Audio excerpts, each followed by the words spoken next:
नमस्कार, स्वागत है आपका सत्यहिंदी.com पर। मैं हूं नीलू व्यास और एक बार आपके साथ फिर से जुड़ रही हूं आपके पसंदीदा कार्यक्रम आज का एजेंडा को लेकर।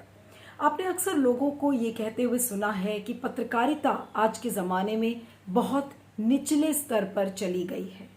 कभी आपने सोचा है कि ऐसा लोग क्यों बोलते हैं? ऐसा इसलिए बोलते हैं क्योंकि जो हम अच्छे पत्रकारों की बात करते थे, अच्छे टेलीविज़न न्यूज़ चैनल्स की बात करते थे, जो कि न्यूज़ क्या है, खबर क्या है, उसको दिखाते थे, वो एक ज़माना था। और जब हम कहते थे कि अच्छे पत्रकार थे, अच्छे न्यूज़ चैनल्स थे जो खबरों को दिखाते थे। आज ज़माना क्या है? आज ज़माना है लाउड एंकर्स का।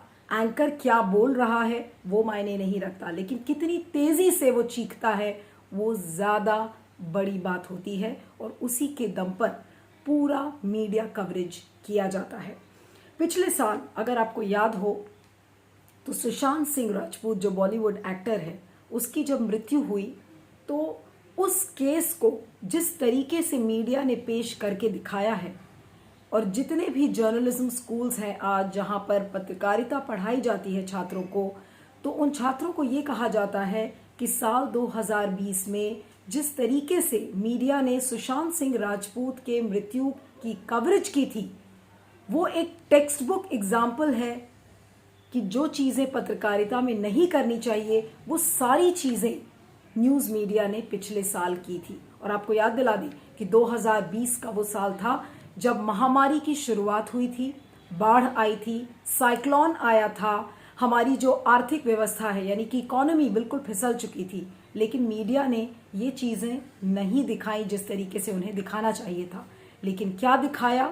हर दिन रात को 9 बजे हर टेलीविजन न्यूज़ चैनल पर सिर्फ एक ही चीज़ दिखाई जा रही थी, और वो है सुशांत सिंह राजपूत की हत्या, उसकी आत्महत्या, उसका मर्डर, और कितने अलग अलग एंगल्स को तोड़ मरोड़ कर पेश किया गया। 14 जून को सुशांत सिंह राजपूत के मौत की खबर आई थी। उसके बाद ये बताया गया कि एक एक्सीडेंटल डेथ है।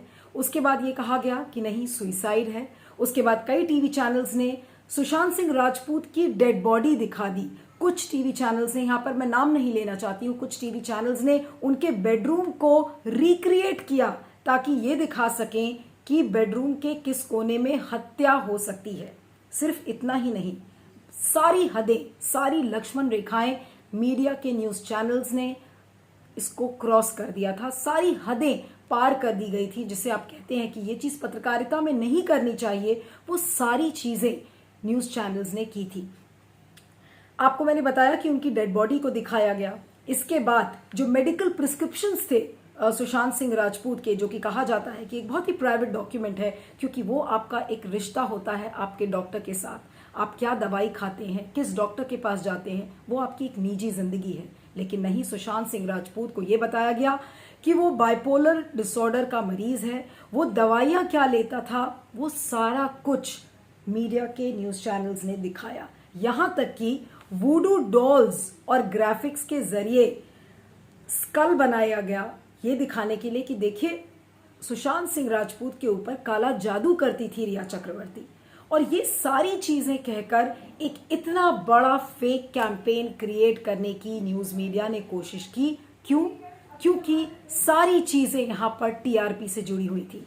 महामारी से टीआरपी नहीं आती, साइक्लोन की कवरेज से टीआरपी नहीं आती, लेकिन अगर सुशांत सिंह राजपूत की गर्लफ्रेंड रिया चक्रवर्ती के बारे में आप हर घंटे ये कहेंगे कि देखिए रिया चक्रवर्ती, जो सुशांत सिंह राजपूत के साथ उनकी लिव इन रिलेशनशिप थी, वो उनके करोड़ों रुपए उनके अकाउंट से हटा दिए, उनको ड्रग्स दिया, तमाम एंगल्स अगर तोड़ मरोड़ कर और उसको मसाला लगाकर अगर न्यूज़ चैनल रोज दिखाएगा तो क्या होगा? पब्लिक देखेगी। तो यहाँ पर बहुत सारी गलती पब्लिक की भी है। न्यूज़ मीडिया टीआरपी के चक्कर में ये सारी चीजें दिखाता है। और दूसरा जो इसमें कल्प्रिट है वो टीवी न्यूज़ देखने वाला इंसान है, जिसे कि लगता है कि ये सब चीजें देखने से मजा आ रहा है। और उस मजे की चाहत में इन न्यूज़ चैनल्स ने सारी हदों को पिछले साल पार कर दिया, वो सारी हदें जो कि पत्रकारिता की दुनिया में नहीं करना चाहिए।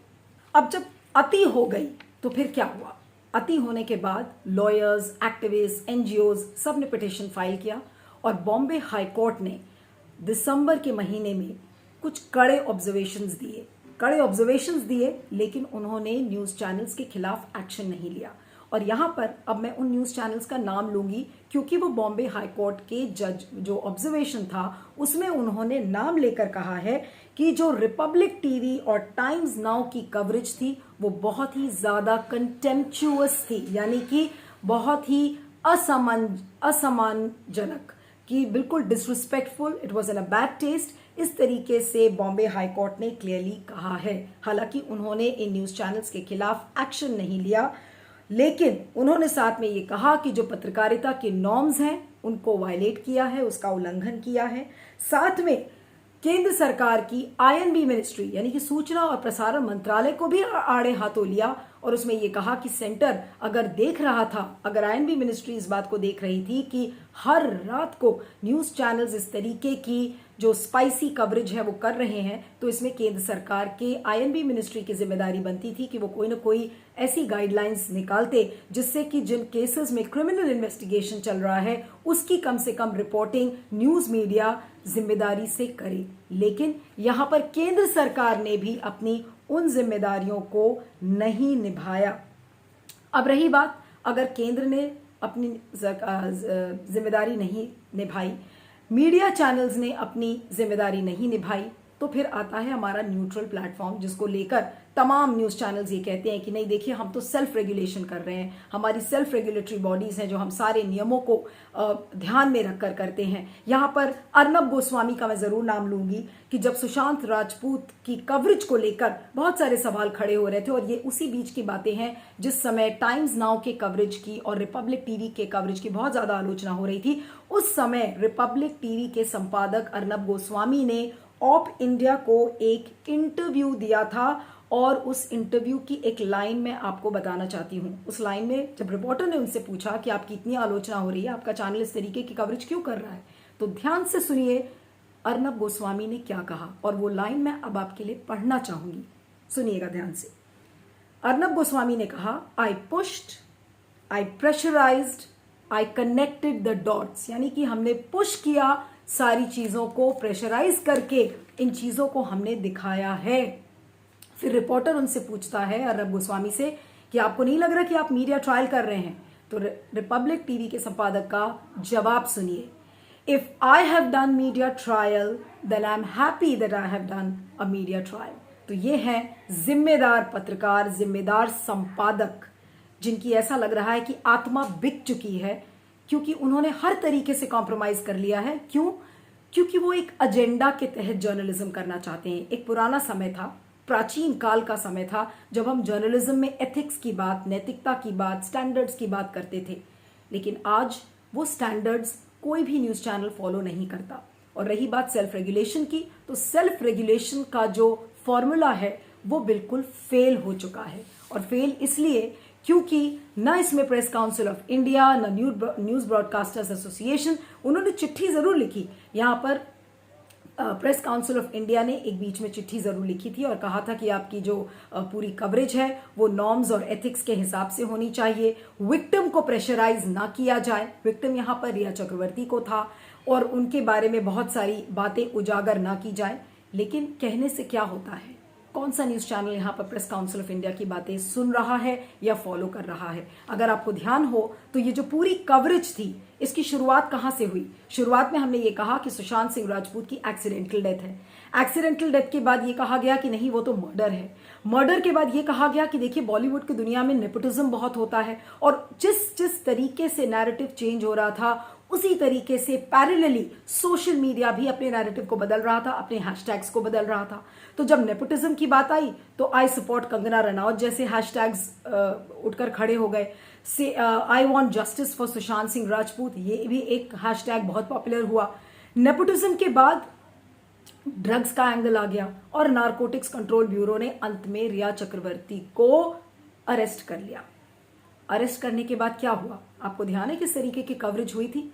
रिया को किस तरीके से लेकर गए उसके घर से भाई के साथ, सारे टीवी कैमरास, उनके फादर की जो रिया के पिताजी थे, रिया के घर में हर जगह कैमरामैन, ऐसा लग रहा था कि कैमरा लेकर घुसना चाहते हैं और पल पल की जानकारी उनको ये चाहिए कि क्या हो रहा है रिया के घर में, रिया किससे बात कर रही है। रिया की पर्सनल मैसेजेस जो व्हाट्सएप पर आई थी वो टाइम्स नाउ पर नविका कुमार ने अपने 9 PM शो पर वो पर्सनल मैसेजेस व्हाट्सएप की थी, दिखाई थी, उसको लाइव दिखाया था। आई एम सॉरी, अगर वो लाइव दिखाई जा रही है तो ये क्या है?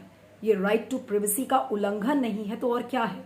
ये सारी बातें आपको पत्रकारिता के स्कूल में सिखाई जाती हैं कि आप कवरेज करिए तो वो बैलेंस कवरेज होना चाहिए, मिजोजिनी नहीं होनी चाहिए। मिजोजिनी यानी कि एक महिला के खिलाफ आप एक इतना बड़ा नफरत भरा कैंपेन, और वो भी एक तरफा आप दिखाए जा रहे हैं हफ्तों हफ्तों, महीनों महीनों, सिर्फ इसलिए क्योंकि आपको टीआरपी मिल रही है।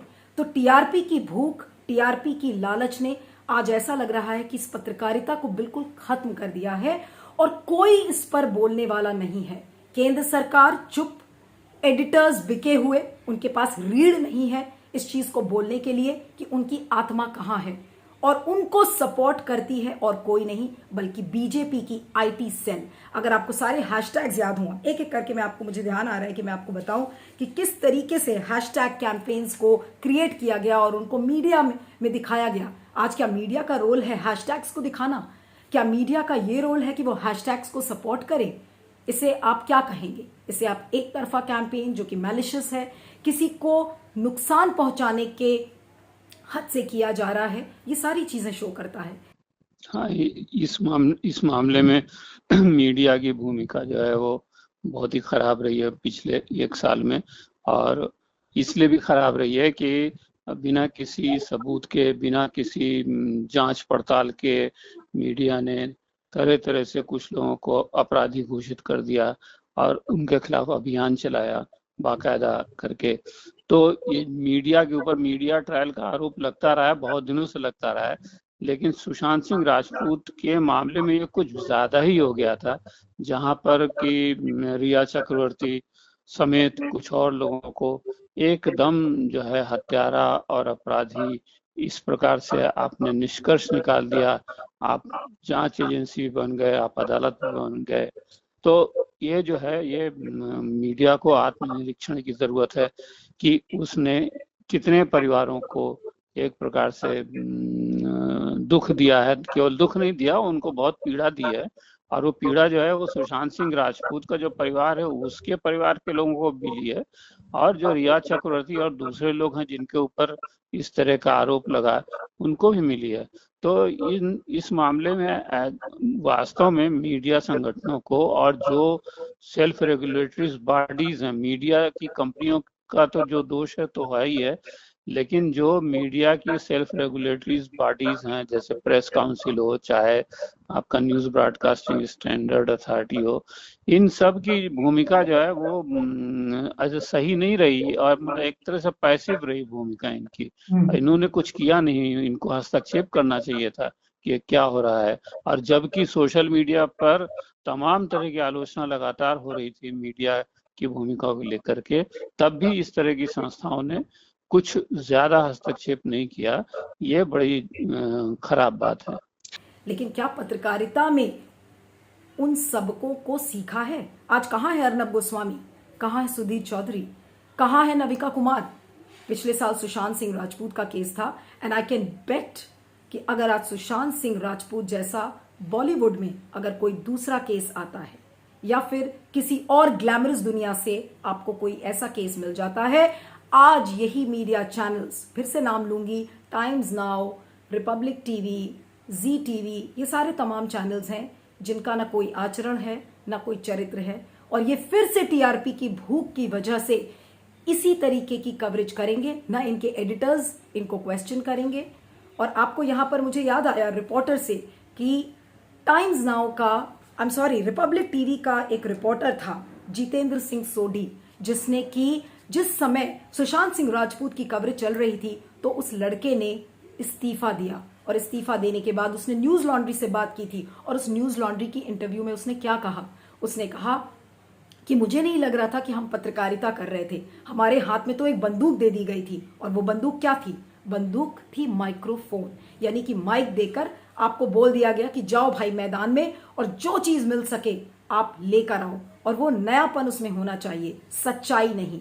रिपोर्टर वहां पे सच यानी कि फैक्ट चेकिंग, फैक्ट्स की पड़ताल नहीं करता, वो ये देखता है कि नया एंगल क्या है जिससे कि हम अपने एडिटर को खुश कर सके, और एडिटर खुश तो प्रोप्राइटर खुश, प्रोप्राइटर खुश तो सरकार खुश, सरकार खुश तो आपका एजेंडा चल रहा है। तो इस तरीके की पत्रकारिता हो रही है, यानी कि एक बार फिर से दोहराऊंगी, सुशांत सिंह राजपूत पत्रकारिता में वो उदाहरण है। सुशांत सिंह राजपूत की जो मृत्यु है उसे आप सुसाइड कह लें, मर्डर कह लें, क्योंकि अभी भी इसकी पड़ताल पूरी नहीं हुई है। आज 1 साल का समय हो गया है, सीबीआई अभी भी खोज भी नहीं कर पाई है कि आखिर सुशांत सिंह राजपूत की मृत्यु का कारण क्या था। वो किसी और दिन के लिए रखेंगे आपसे बात करने के लिए, लेकिन कहने का यहां पर अर्थ ये है कि पत्रकारिता में टेक्स्ट बुक एग्जाम्पल्स दिए जाते हैं कि देखिए ये केस है, इसके हिसाब से आपको पत्रकारिता करनी चाहिए, लेकिन सुशांत सिंह राजपूत का एक ऐसा उदाहरण है जो कि पत्रकारिता के स्कूलों में यह बताया जाएगा कि आपको पत्रकारिता इस तरह से बिल्कुल नहीं करनी चाहिए। लेकिन वही बड़ा सवाल है जो $1 मिलियन क्वेश्चन है कि क्या आज मीडिया ने सबक सीखा है? आज वही अर्नब गोस्वामी, वही सुधीर चौधरी, वही नविका कुमार, मुझे नहीं लग रहा है कि आज सॉरी बोलेंगे। क्या आज उनके आचरण में या आज उनकी अंतरात्मा उनको नहीं कचोटती कि वो सॉरी बोले आके सुशांत सिंह राजपूत की गर्लफ्रेंड से, रिया चक्रवर्ती से, जिसका मीडिया ट्रायल इस तरीके से किया, जिसके खिलाफ इतना बड़ा एक हेट कैंपेन चलाया। आज कहां है अर्नब गोस्वामी, कहां है सुधीर चौधरी, कहां है नविका कुमार? और क्या गारंटी है कि आज वो फिर से वो गलतियां नहीं करेंगे? इसलिए सबक नहीं सीखा गया है, लेकिन मीडिया का जो एक स्तर है और पत्रकारिता का जो स्तर है, इसी तरीके की कवरेज ने उसको नुकसान पहुंचाई है, और आज जो मीडिया की छवि है उसको भी इन्हीं वजहों से नुकसान पहुंचा है। एक सवाल बस अंत में ये कहना चाहूंगी कि मीडिया ने सबक इसलिए नहीं सीखा क्योंकि अगर मीडिया ने कोई सबक सीखा होता तो आज सुशांत सिंह राजपूत की मौत को जब 1 साल हुआ है तो कम से कम अर्नब गोस्वामी या नविका कुमार या सुधीर चौधरी की तरफ से एक ट्वीट, एक हेडलाइन कहीं तो आती कि देखिए हमें इस तरीके की पत्रकारिता नहीं करनी चाहिए थी और हमारे मन में मलाल है। लेकिन क्या आपने वो ट्वीट देखा? क्या आपने एक लाइन भी अर्नब गोस्वामी या सुधीर चौधरी या नविका कुमार की तरफ से देखी कहीं पर? नहीं। और उनकी चुप्पी आज इस बात का प्रूफ है कि मीडिया ने कोई भी सबक नहीं सीखा है। इसके बारे में आपको क्या कहना है जरूर बताइएगा। इस वीडियो के डिस्क्रिप्शन बॉक्स में जाएं, उसमें एक लिंक है, उस लिंक को क्लिक करें, सत्य हिंदी की सदस्यता लें, सत्य हिंदी को भुगतान करें। इससे आपको निष्पक्ष खबरें मिलेंगी और हमें आपका समर्थन मिलेगा। मेरा ट्विटर हैंडल है @नीलू317 और दूसरा ट्विटर हैंडल है @नीलू_on_the_move। तो देखते रहिएगा आज का एजेंडा और बने रहिएगा सत्य हिंदी पर। Thank you so much. सत्य हिंदी का ऐप डाउनलोड करें गूगल प्ले स्टोर पर।